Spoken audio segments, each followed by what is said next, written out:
ഞങ്ങൾ ഇന്ന് താമസിക്കുന്നത് ഈ ഹട്ടുകളിലാണ്. ഇതൊരു വില്ലേജിലെ ഹട്ടാണ്. ഞങ്ങൾക്ക് താമസിക്കാനുള്ള ഹട്ടാണ് ഈ തയ്യാറായിക്കൊണ്ടിരിക്കുന്നത്.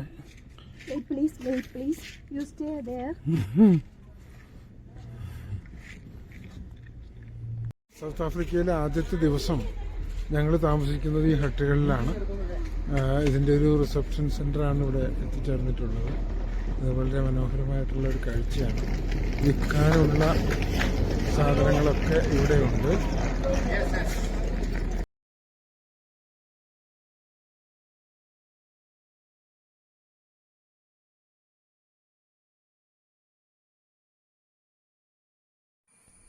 ഈ ഹട്ടിലാണ് ആദ്യ ദിവസം ഞങ്ങൾ താമസിക്കുന്നത്. അതിമനോഹരമായിട്ടുള്ള ഒരു ഹട്ടാണ് ഇത്. ജോഹന്നാസ്ബർഗിലുള്ള ഒരു ട്രൈബൽ കോളനി സെറ്റ് ചെയ്തിരിക്കുന്നതാണ്. ഇവിടെയാണ് ആദ്യ ദിവസം ഞങ്ങൾ തങ്ങുന്നത്. ഞങ്ങളുടെ ഹട്ടിലേക്കുള്ള എൻട്രൻസ് ആണ്. 2-ാം നമ്പർ ഹട്ടാണ് ഞങ്ങൾക്ക് കിട്ടിയിട്ടുള്ളത്. ഞങ്ങൾ 2 പേരുമാണ് ഈ യാത്രയിലുള്ളത്. ഇന്ദുവാണ് കൂടെയുള്ളത്. അപ്പോൾ അവൾക്ക് ഹട്ടൊക്കെ നന്നായിട്ട് ഇഷ്ടപ്പെട്ടു. വളരെ നല്ല രീതിയിൽ അറേഞ്ച് ചെയ്തിട്ടുള്ള നല്ല സൗകര്യങ്ങളുള്ള ഒരു ഹട്ട് തന്നെയാണ് ഇത്. ഇവിടെയാണ് ആദ്യ ദിവസം ഞങ്ങൾ താമസിച്ചത്.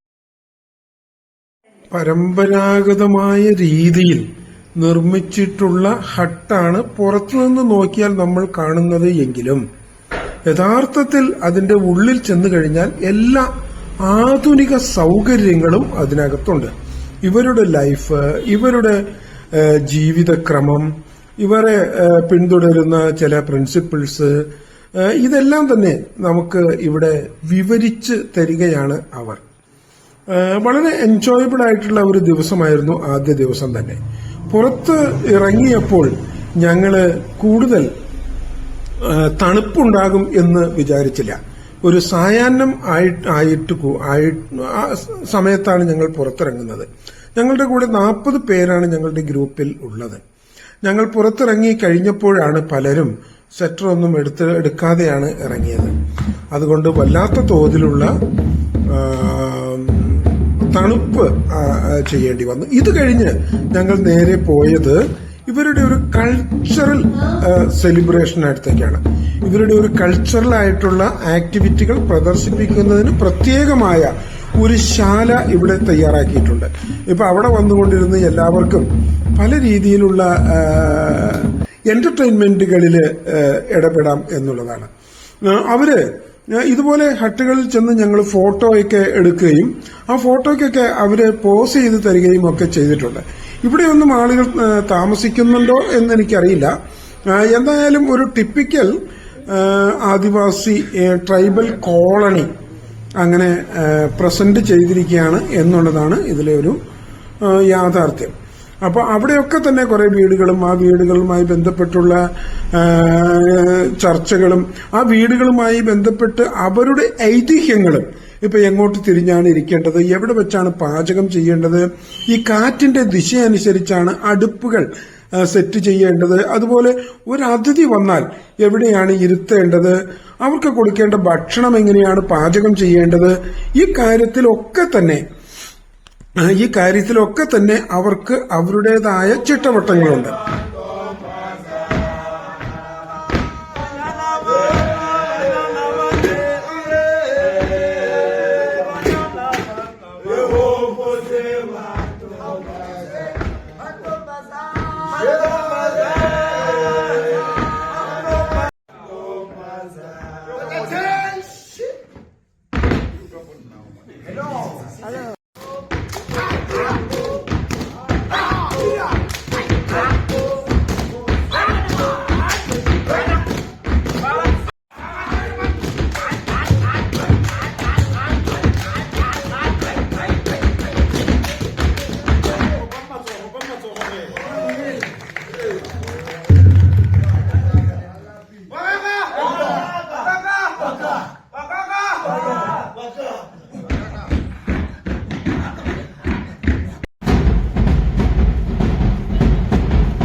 ഈ പാട്ടും ഡാൻസും എല്ലാം ആവോളം ആസ്വദിച്ചതിനു ശേഷമാണ് അന്നത്തെ ഒരു ദിവസം ഞങ്ങൾ അവസാനിപ്പിക്കുന്നത്. അത് കഴിഞ്ഞുള്ള അവരുടെ ഒരു ഡിന്നർ, ഓസ്ട്രിച്ച് മീറ്റും അതുപോലെ ലാമ്പ് മീറ്റും അതുപോലെ ഒത്തിരി വിഭവങ്ങളുമായിട്ടുള്ള അത് കഴിഞ്ഞുള്ള ഡിന്നറും അതിഗംഭീരം തന്നെയായിരുന്നു. ആദ്യ ദിവസം തന്നെ അതിഗംഭീരമായിരുന്നു. ആദ്യ ദിവസം താമസിച്ച ഹഡിനകത്തെ കാഴ്ചകളാണ് ഞങ്ങളിപ്പോ കാണിക്കുന്നത്. ഇത് സൗത്ത് ആഫ്രിക്കയുടെ കരകൗശല ചാരുത വെളിവാക്കുന്ന അല്ലെങ്കിൽ അനാവരണം ചെയ്യുന്ന ഇതിനകത്തെ കാഴ്ചകൾ തന്നെയാണ്. ടോയ്ലറ്റ് ഉൾപ്പെടെ ഇത് അതിമനോഹരമായി ഇവിടെ സെറ്റ് ചെയ്തിരിക്കുന്നു. ടൂറിസ്റ്റിനെ അട്രാക്ട് ചെയ്യാൻ ഉദ്ദേശിച്ചുകൊണ്ടാണ് ഇവർ ഈ കാര്യങ്ങളൊക്കെ ചെയ്തത് എന്ന് നമുക്കറിയാമെങ്കിലും ഇത് തികച്ചും ആസ്വാദ്യകരമായ രീതിയിൽ ചെയ്തിരിക്കുന്നു എന്നുള്ളതാണ് ഇതിന്റെ